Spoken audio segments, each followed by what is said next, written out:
Nikita Mirzani beri sindiran telak soal keluarga Akiditio diduga lakukan kebohongan sumbang 2T.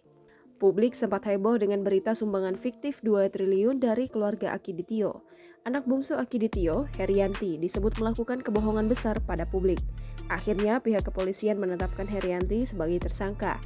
Direktur Ditreskrimum Polda Sumsel Kombes Pol Hisar Sialagan didampingi Kabid Humas, Kombes Pol Supriyadi mengatakan pihaknya akan meminta keterangan tenaga kesehatan termasuk dokter yang memeriksa kondisi Herianti.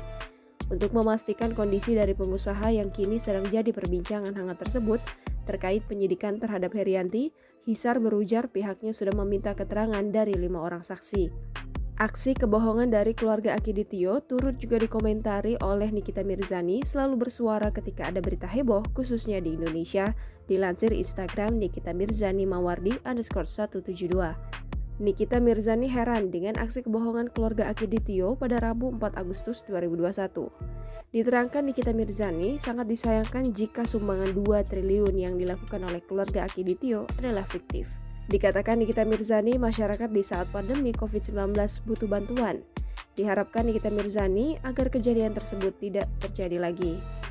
Kini Nikita Mirzani belum mengklarifikasi pada publik secara utuh usai memposting komentarnya tentang sumbangan fiktif dari keluarga Akiditio yang sempat menghebohkan masyarakat, khususnya di Indonesia.